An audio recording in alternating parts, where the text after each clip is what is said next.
kapaksiw, ayan, ngayong araw na to September 21, birthday ng asawa ko at ama ng mga anak ko. Ito yung mga anak ko, ayan. Punta kami sa simbahan. Ito yung kapatid ko, pasaway sa mundo. Yes, mga kapaksiw. Hinintay ko lang yung panganay kong anak na si Casey kasi sabay-sabay kayo. Punta kami sa simbahan. Nagpamas kami dahil sa papa nila. Dahil birthday, hindi birthday, walang mas. Kaya mga kapaksiw, natural lang talaga sa buhay ng tao yan mga kapaksiw. Minsan ginagawa mo rin kung ano dapat, diba? Mamayang hapon, punta kami sa kanya, doon sa kanyang himlayan, sa Everlasting Peace. Kaya, good morning mga kapaksiw. Ayan. Ayan mga kapaksiw, ang atari ko mga kapaksiw, akala mo ay ala Imelda Marcos. Kapaksiw, tingnan mo yung aking atar. Uy anak, bakit hindi ito nakasarado likod ko? Ayan. Hindi pa nakasarado ang likod mga kapaksiw. Ayan. Thank you mga kapaksiw. Ayan. Diba? Nasusuot din natin yung mga hindi nasusuot na mga damit na ang tagal-tagal na sa mga panahon na hindi natin nasusuot. Minsan-minsan din pala nasusuot natin mga kapaksiw. Ay mga kapaksiw. Hi na, good morning. Yan ang anak ko pangalawa, si Tisay. Diba? Kaya Tisay, then siya Tisay. Yan. Okay lang yan. Coffee tayo. Hindi ang coffee ko is strawberry. Wow berry ng Vita Plus, mga kapaksiw. Ayan. Herbal ba yun? Herbal yan. Ayan mga kapaksiw, ito yung coffee na sa umaga ay iniinom ko mga kapaksiw. Wow berry ng Vita Plus. Ayan. Ayan mga kapaksiw ha. Ayan. Pinainom ko rin yung kapatid kong paralitiko. Kasi mahirap naman kung hindi ko siya painumin. Tas ako lang, gusto ko kaming dalawa magaling. Saka anak ko, bigyan ko at pampatalino to. Kaya yung hindi marunong. Ha?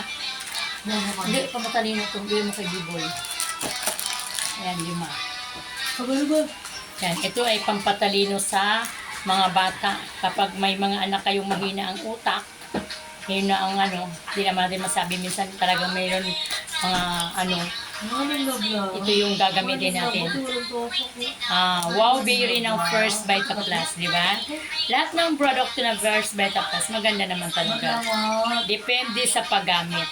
Kaya lahat ng yan ay atin mapapakinabangan. Ayan. Good morning ulit mga taga First Vita Plus. Great morning to all the members of Divisorias Group. Yes, ayan, champion group, yun din palang sinasabi. Pangkalahatan na yun. Ayan, si Ate Bibit magpunta naman sa simbahan ng Santa Clara. Yun doon, punta kami, parang ipanalangin namin yung aming papa na sa kanyang paglakbay ay makarating siya sa kanyang paruroonan at doon siya manatiling maging masaya. Yeah. Happy birthday. Birthday niya ngayon. 67th birthday na, no? 67th birthday na yung papa nila. Happy birthday, Bob. I miss you. I love you. Yan lang ang tangi naming mensahe sa'yo. Wala na kaming maisabi pa. Kaya, kung saan ka man ngayon, tanawin mo kaming iyong asawa at mga anak.